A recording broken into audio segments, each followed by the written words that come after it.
Szanowni Państwo, prezydenci Polski i Stanów Zjednoczonych, Andrzej Duda i Donald Trump.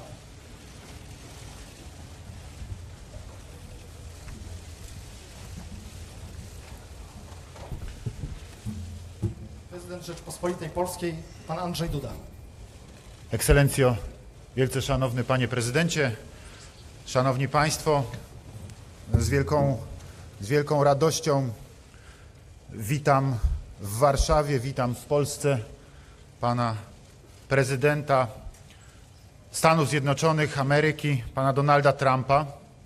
Ogromnie się cieszę z tej wizyty w Warszawie, która jest jedną z pierwszych wizyt międzynarodowych pana prezydenta, bo ona podkreśla naszą więź i wysoką jakość sojuszu Polski i Stanów Zjednoczonych. Pokazuje też, że jesteśmy i wzajemnie oceniamy się jako lojalnych partnerów, jako tych, którzy współdziałają na wielu płaszczyznach, między innymi na płaszczyźnie bezpieczeństwa w ramach Sojuszu Północnoatlantyckiego.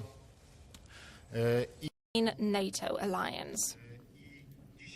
And today, this was one of the topics of our discussion that we had during our tete-a-tete meeting with Mr. President, followed by a plenary session of our two delegations. We talked about the presence of American soldiers in Poland.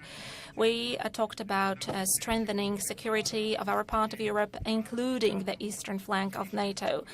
We discussed generally the security situation in this part of Europe. Apart from that, we mentioned the situation in Ukraine. We talked about the upcoming Zapad 17 military exercise, which will take place in Belarus. We also talked about contracts connected with the modernization of the Polish armed forces. We discussed the already entered into agreement between Poland and the United States on purchasing Patriot missiles. So we discussed the implementation of the Wisła program. We also discussed the implementation of another program codenamed Homar. We discussed about all the things that will be implemented in the next few years as regards strengthening the security of Poland. Ladies and gentlemen, I am delighted. After these conversations, I have a feeling that the United States is thinking very seriously, and Mr. President Donald Trump is thinking very seriously about Poland's security. He's also thinking very seriously about the United States of America as our loyal ally. The President stressed very strongly the strength of the Polish community in the United States, of our Polonia, of the Polish Americans, whom he met even before elections. And Mr. President, once again, thank you very much for that. Thank you for noticing also the contribution of Polish Americans and Polish people in the development, in the building of the prosperity of the United States of America. But apart from that, ladies and gentlemen, we discussed economic contracts, not only military ones, but also those connected with security. We spoke at length about LNG gas deliveries to Poland. I am really pleased that the first shipment of LNG gas arrived to Poland on the 8th of July from the United States.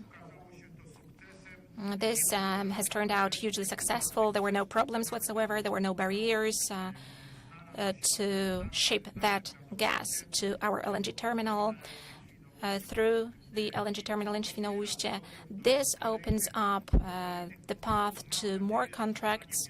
I hope that in the near future there will be a long-term contract entered into for LNG gas deliveries from the United States, and that through this we will diversify sources of supply of this hugely important raw material to Poland. In a few moments, together with Mr. President, we will attend the Three Seas Summit, where we will also going to discuss issues pertaining to energy security and pertaining to the development of the transatlantic bond between Europe and the United States. We will also talk about the development of infrastructure in our part of Europe, in Central Europe. But we are also going to discuss the development of the European Union, because all the Three Seas Initiative countries are EU member states. And whenever we talk about the implementation of the cohesion policy, then we are looking at it from the European Union perspective. We want to implement it through the development of infrastructure along the north-south axis to increase competitiveness of our countries and by the same token to increase the competitiveness of the entire European Union. I hope that we'll be able to do that also in cooperation with the United States according to the win-win principle that this is going to be beneficial both from the United States and for our countries. Mr. President, once again, welcome. I'm hugely delighted with your visit in Poland and in my capacity as President of the Republic of Poland. Thank you very much on the behalf of the entire Polish society, of the Polish people, for coming to Poland. Thank you, Mr. President. The President of the United States, Mr. Donald Trump, the floor is yours. Well, thank you very much, President Duda, and for your really gracious hospitality. We've had a wonderful stay. It's been quick, but the people of Poland have been so fantastic. And as you know, Polish Americans came out in droves. They voted in the last election, and I was very happy with that result. So I just want to thank you, and I want to thank them. It's a true honor to be here in Poland. It's a majestic nation. It really is. It's a spectacular place, some of the most beautiful sights that we just saw coming over, really very inspirational. You're rich in history, and you have absolutely an unbreakable spirit. That's something we've learned for over the course of many years. The President and I concluded a productive meeting in which we reaffirmed our enduring bonds of friendship and have united our citizens for a long time. But we've never been closer to Poland, I think, than we are right now. Poland is not only a great friend, but a truly important ally and a partner with respect to our military.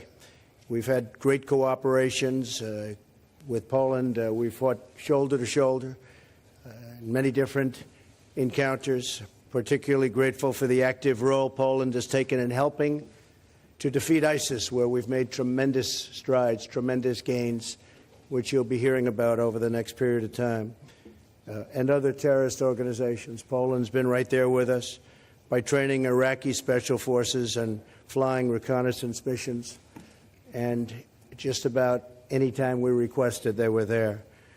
Brave Polish soldiers have fought and worked side by side with Americans in Iraq and Afghanistan, and on behalf of all Americans, I want to salute you. I want to thank you.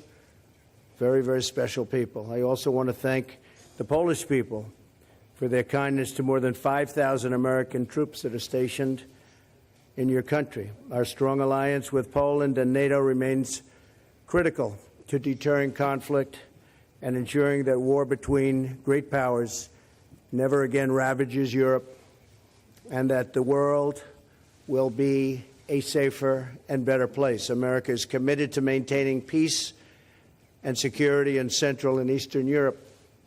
We're working with Poland in response to Russia's actions and destabilizing behavior.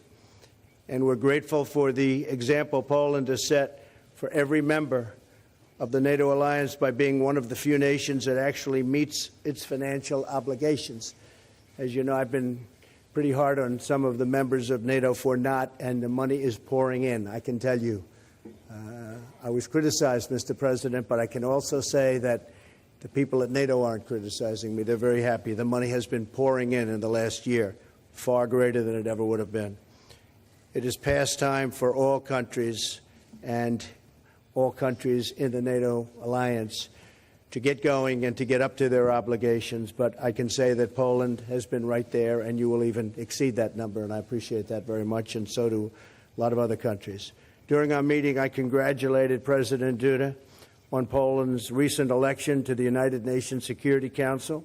We also discussed our mutual commitment to safeguarding the values at the heart of our alliance: freedom, sovereignty, and the rule of law.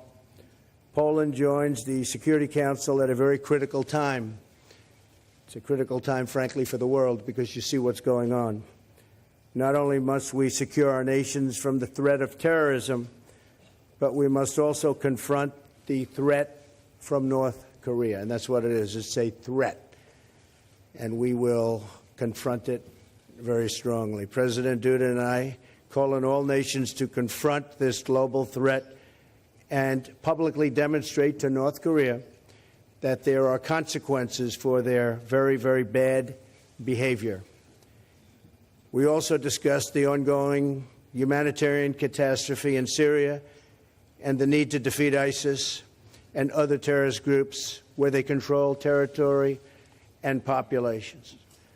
We have fought very hard and very powerfully against ISIS since I've been president, and we've made tremendous gains, far greater than has ever been made with respect to that group. While the cities of Raqqa and Mosul will soon be liberated from these murderers, criminals, and butchers, we recognize that Syria requires a political solution that does not advance Iran's destructive agenda and does not allow terrorist organizations to return. We also reaffirm that any nation that values human life can never tolerate the use of chemical weapons, and we won't tolerate it either.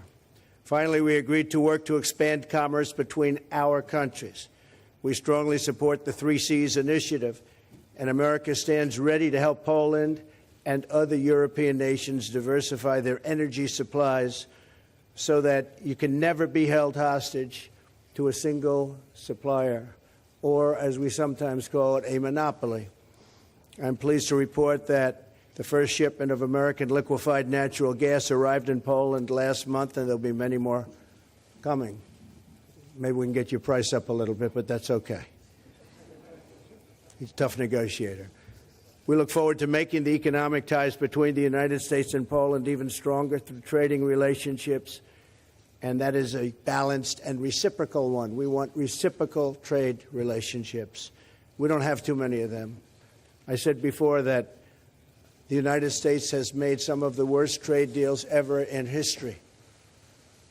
That's going to change. That's going to change.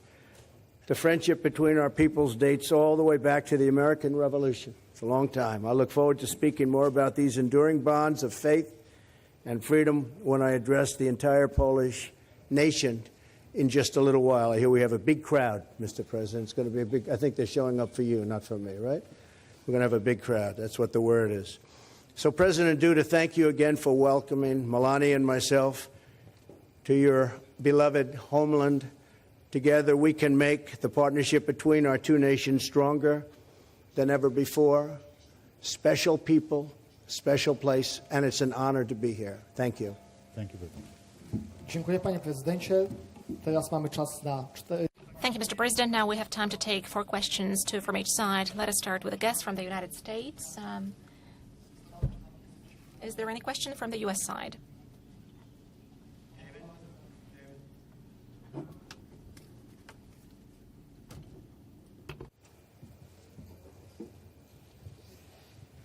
Thank you, Mr. President. In light of North Korea's latest ICBM testing, do you think they're beyond redemption, or is there a chance they might actually make a U-turn? And are you willing and ready to launch military action against them? and if I may, I have to ask about this. Since you started the whole wrestling video thing, what are your thoughts about what has happened since then? I mean, CNN went after you and has threatened to expose the identity of a person they said was responsible for it. I'd like your thoughts on that. Yeah, I think what CNN did was unfortunate for them. As you know now, they have some pretty serious problems. They have been fake news for a long time. They've been covering me in a very dishonest way. Do you have that also, by the way, Mr. President? But CNN and others, I mean, I know others. NBC is equally as bad, despite the fact that I made them a fortune with The Apprentice, but they forgot that. But I will say that CNN has really taken it too seriously, and I think they've hurt themselves very badly, very, very badly.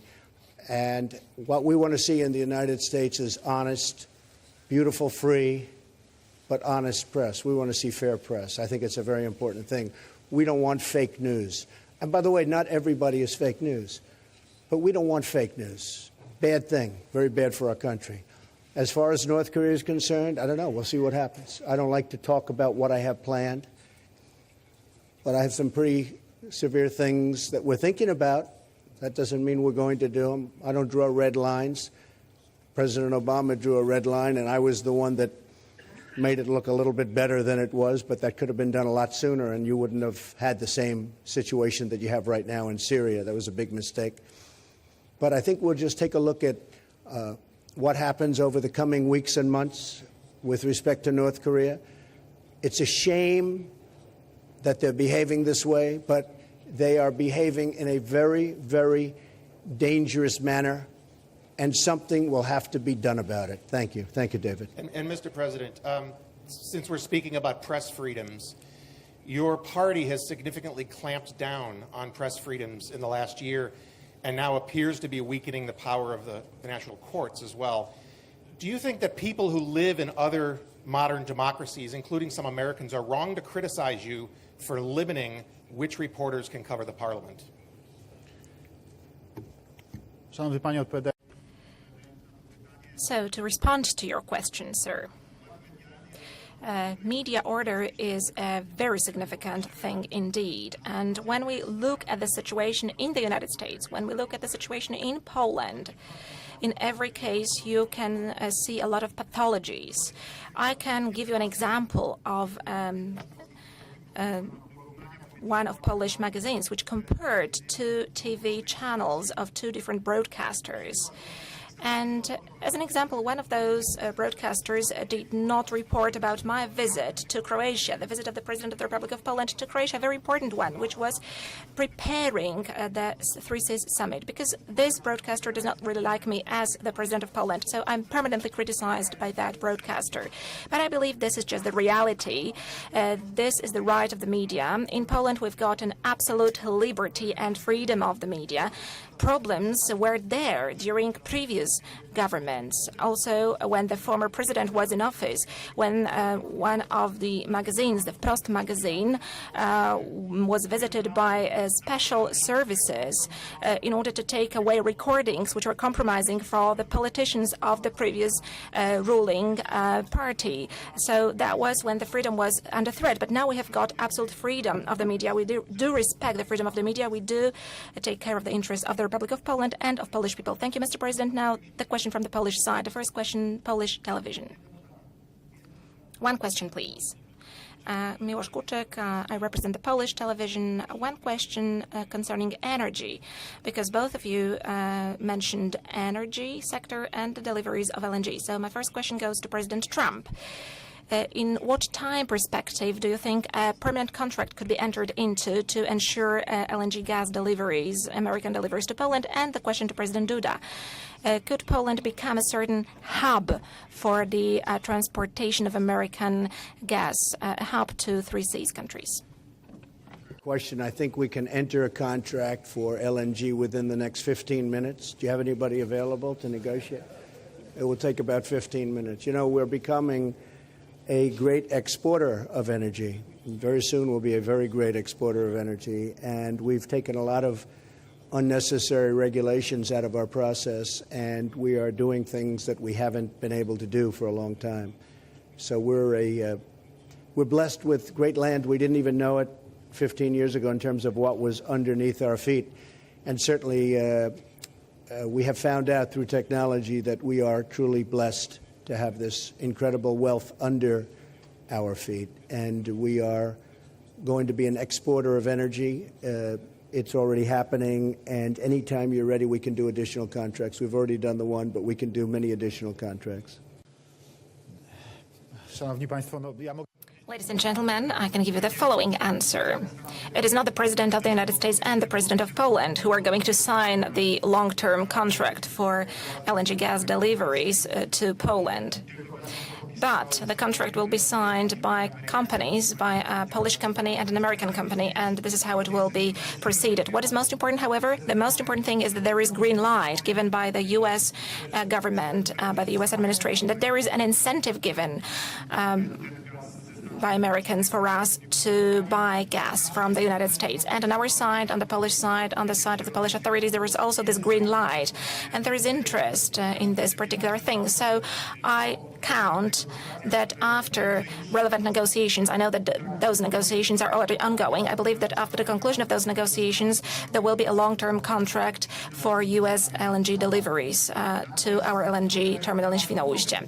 And answering the second part of your question, can we become a hub through which gas LNG gas, American gas, will flow to Central Europe? I am convinced that the answer is yes. I'm convinced that the answer is yes, and today we are going to talk about this also under the framework of the 3Cs initiative. This is also connected with the establishment of an energy corridor, of a gas corridor along the north-south axis, but also in the future, this could ensure perhaps alternative supplies vis-à-vis Russian supplies, alternative supplies for Ukraine. This is of primary importance, and this is what we discussed today with Mr. President Trump. I'm convinced that the future is very rosy on this one, very bright, and the contracts will be entered into.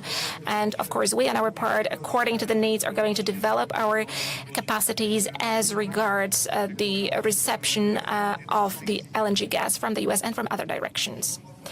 Media is free in Poland. So now the question from a private broadcaster, TVN. Mr. Wrona, thank you very much.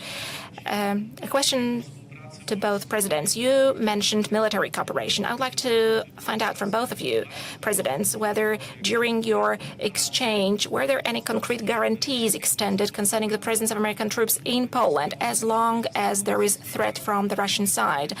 And how do you see the future, presidents, the future of the presence of American troops in Poland?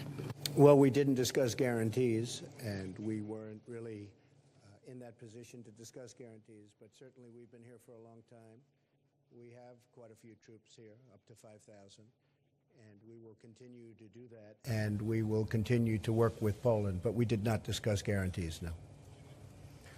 Panie redaktorze, rozmawialiśmy z panem prezydentem przede Well, wszystkim sir, o with Mr. sytuacji President, bezpieczeństwa, the jaka topic that we tutaj discussed jest. first and Rozmawialiśmy w foremost was the kontekście tego, security co dzieje situation się that we have w here. naszej części We Europy, w discussed in the kontekście context of what is happening in our manewrów, part w of kontekście Europe, in the manewrów context Zapad of the 17, o Zapad których już 17 maneuvers, which we I z have tego already punktu mentioned. widzenia, And gdyby from nie ma that point of view, wątpliwości, there is no doubt że obecność that sił the amerykańskich presence of American troops and NATO troops in Poland today is absolutely justified from this perspective.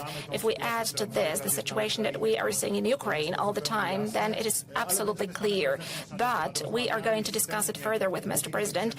We made an initial agreement to meet next year in the White House. We agreed that I will pay a visit to the United States next year. Of course, the details will be worked out later on, but that year is important both for us Poles and for the Polish Americans, because next year we are going to celebrate the centennial of Poland's regaining of independence. And I would like myself and Mr. President to stress together the importance of that year, because this shows the contribution of the Polish people to the welfare of the United States over the last 100 years. And the last question, American media, very briefly, please, because the presidents have got to attend the 3C summit in a minute. So perhaps Mr. President Trump is going to select the next journalist asking the question. Thank you, Mr. President. To you first, a two-part question, if I may. Will you once and for all, yes or no, definitively say that Russia interfered in the 2016 election? Well, I think it was Russia, and I think it could have been other people and other countries. Could have been a lot of people interfered. I said it very simply. I think it could very well have been Russia, but I think it could well have been other countries, and I won't be specific, but I think a lot of people interfere. I think it's been happening for a long time. It's been happening for many, many years. Now, the thing I have to mention is that Barack Obama, when he was president, found out about this in terms of if it were Russia, found out about it in August. Now, the election was in November. That's a lot of time. He did nothing about it. Why did he do nothing about it? He was told it was Russia by the CIA, as I understand it. It was well reported. And he did nothing about it. They say he choked.